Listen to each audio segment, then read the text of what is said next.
کیا آپ جانتے ہیں کہ وہ 6 افراد کون تھے جن کو اللہ کے نبی نے فتح مکہ کے دن، ہاں جی، فتح مکہ کے دن، جس دن اللہ کے نبی نے اپنے تمام بڑے سے بڑے دشمنوں کو معاف کر دیا تھا، اللہ کے نبی نے اس دن ان 6 افراد کو معاف نہیں کیا تھا؟ آپ اس بارے میں جانتے ہیں تو اس کا جواب کامنٹ سیکشن میں دیجیے۔ السلام۔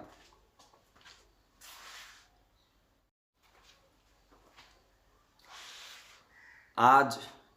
نئی آیت کے ساتھ سورہ انعام کی آیت نمبر 93 کے ساتھ آپ کی خدمت میں حاضر ہوں۔ آئیے قرآن مجید پڑھتے ہیں۔ اعوذ باللہ من الشیطان الرجیم، بسم اللہ الرحمن الرحیم۔ وَلَوْ تَرَى، اگر تو دیکھے، اِذِ الظَّالِمُونَ، جب ظالم، فی غمرات الموت، موت کی سختی میں مبتلا ہو، اگر تو دیکھے جب ظالم موت کی سختی میں مبتلا ہو، والملائکۃ، اور فرشتے،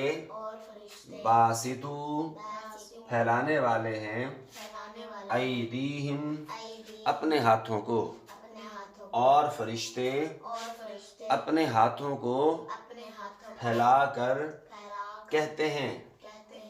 اور اگر تم اس وقت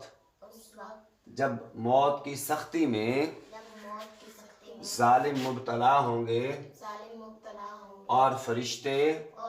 ہاتھ پھیلا کر کہہ رہے ہوں گے، اخرجوا انفسکم، نکالو اپنی جانوں کو، نکالو تم اپنی جانوں کو، اور فرشتے ہاتھ پھیلا کر ان سے کہہ رہے ہوں گے کہ تم اپنی جانوں کو نکالو، الیوم تجزون، الیوم، آج، تجزون،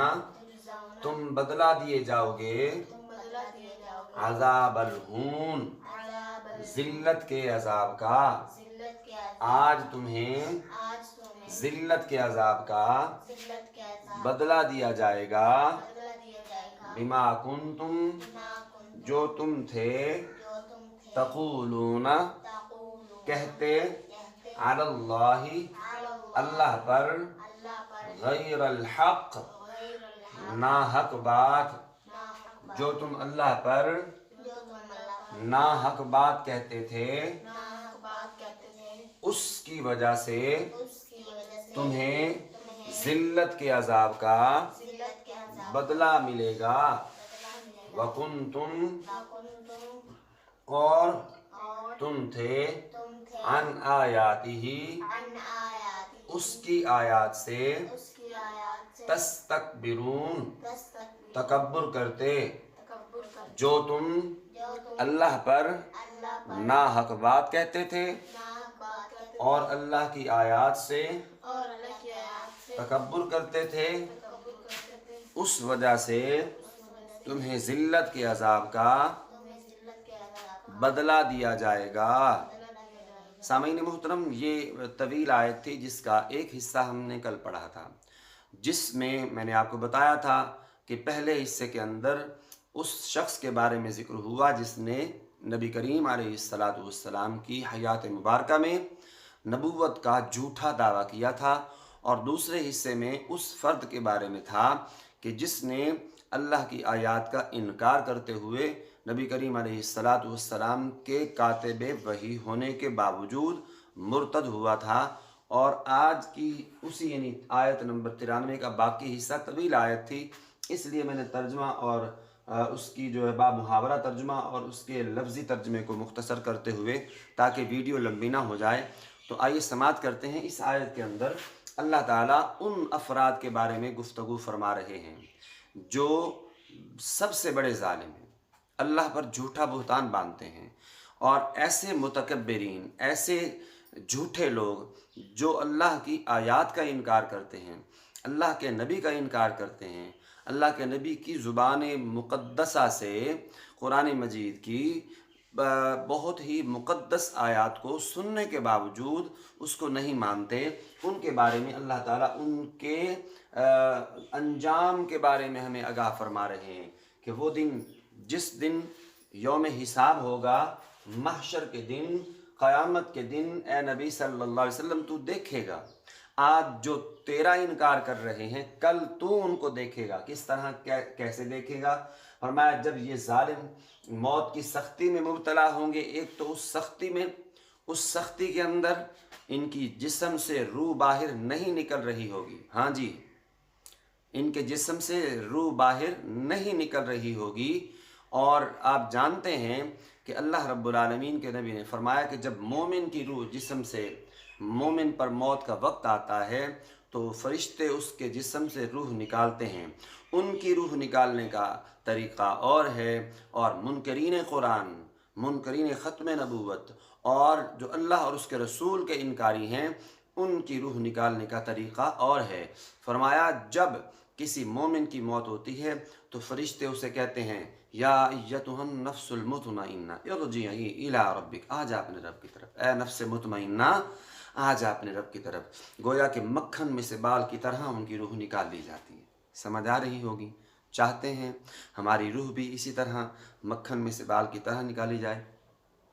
اس کے لیے تھوڑی محنت تو کرنا پڑے گی، اللہ کی اطاعت اور اس کے رسول کی اطاعت تو کرنا پڑے گی۔ تو اور دوسری سمت میں، دوسری طرف فرمایا کہ جب ایک بدبخت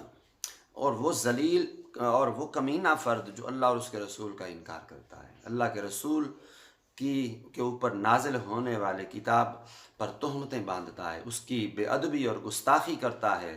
تو اس کے بارے میں فرمایا کہ جب اس کی روح جسم، جب اس پر موت کا وقت آئے گا تو اس کی روح جسم سے نکل نہیں رہی ہوگی، تو اس فرشتے اس کے جسم سے کھینچ کے،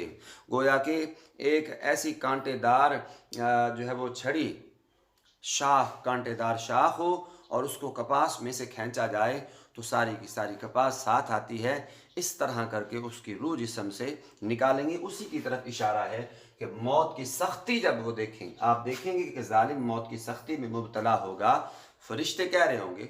نکالو اب اپنی روح کو، تم تو کہتے تھے موت آنی نہیں، اب موت آ گئی ہے، اب جسم سے روح نکالو،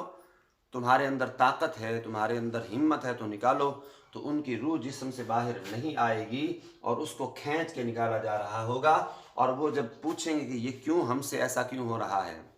کچھ لوگ، آج کی اس جنریشن کا ایک المیہ یہ ہے کہ کچھ لوگ سوال کریں گے کہ ہمارے ساتھ کیوں، ہمارے ساتھ ایسا کیوں ہو رہا ہے؟ معاذ اللہ، استغفر اللہ، اللہ ظالم ہے، اللہ کسی پہ ظلم کر رہے ہیں؟ نہیں جی، اللہ ظالم نہیں، کیا ہے پھر یہ کیوں ایسی سختی ہے؟ فرمایا یہ وہ سختی کی جا رہی ہے تم پر کہ تم نے اللہ کا ناحق انکار کیا، جھوٹے بہتان باندھے اللہ پر اور اللہ کی آیات کا انکار کرتے رہے۔ جب اللہ کے پیغمبر آ رہے ہیں، اللہ کے پیغمبر پر وحی نازل ہوتی ہے اور وہ پیغمبر دنیا میں اللہ کے حکم کو، اللہ کے پیغام کو عام کر رہا ہے، تو بندہ انکار کرے اور پھر وہ یہ کہے کہ میں رب کا بھی انکار کروں، رسول کا بھی انکار کروں، کتابوں کو بھی نہ مانوں اور جزا میں مجھے جنت مل جائے، تو یہ ایسا ممکن نہیں ہے۔ جب ہم اللہ کے فرما بردار، رسول کے فرما بردار بنیں گے اور اللہ کی اطاعت کریں گے، رسول کی اطاعت کریں گے، قرآن کے حکم کو مانیں گے، تو پھر اللہ سے ہم یہ امید رکھ سکتے ہیں کہ اللہ ہمیں جنت نصیب فرمائے گا۔ تو سامعین محترم، یاد رکھیے گا، یاد رکھیے گا، یہ ذلت والا عذاب ان کے لیے ہے، ذلت والا عذاب ان کے لیے ہے جو قرآن کا انکار کرتے ہیں۔ ہم بھی کسی نہ کسی حد تک آج اس سٹیج پہ پہنچ چکے ہیں، ہم بھی کسی نہ کسی حد تک اس سٹیج پر پہنچ چکے ہیں۔ کل ایک محترمہ چینل پر لائیو جو ہے کانفرنس چل رہی تھی، اس میں ایک جو ہے وہ اس نے ایک بیان دیا، اور وہ بیان سن کے روح کانپتی ہے کہ سیلمے کا، جب سیلمے کی انڈسٹری عمران خان کے پچھلی دور حکومت میں بند ہوئی تھی، تو اب انہوں نے ان سیلموں کو دوبارہ کھولا، تو ایک جملہ اس نے کہا کہ اللہ کے فضل و کرم سے ہم اس کام کا آغاز کرنے جا رہے ہیں، الیاذ باللہ، ایسے گندے اور گھنونے کام یہ اللہ کے فضل و کرم سے نہیں ہوا کرتے۔ اللہ کا فضل اپنے نیک بندوں پہ ہوتا ہے اور نیک کاموں پر ہوتا ہے، اور برے کاموں پر، گندے اور غلیظ کاموں پر شیطان کا ہاتھ ہوتا ہے۔ وہ لوگ شیطان کے چیلے ہیں، وہ لوگ شیطان کے ہاتھوں میں کھیل رہے ہیں۔ خدا را اپنی عاقبت سنوارنے کے لیے آئیے میدان عمل میں اتریے اور خود کو، اپنے بچوں کو وقت دیجیے، قرآن مجید کے ساتھ وابستہ ہو جائیے، جڑ جائیے۔ میرے یہ الفاظ آپ یاد رکھیے گا قیامت والے دن، وہ تو دور کی بات ہے، ہمارے لیے قیامت تب واقع ہو جائے گی جب ہماری موت کا وقت آ جائے گا اور فرشتے سر پہ آ جائیں گے۔ اور میں چاہتا ہوں، میرے دل سے یہی دعا ہے کہ اللہ میرے حضور علیہ الصلاۃ والسلام کی جتنی امت اجابت ساری امت کی اللہ رب العالمین بخشش اور مغفرت فرمائے، بے حساب مغفرت فرمائے۔ آمین۔ وآخر دعوانا ان الحمد للہ رب العالمین۔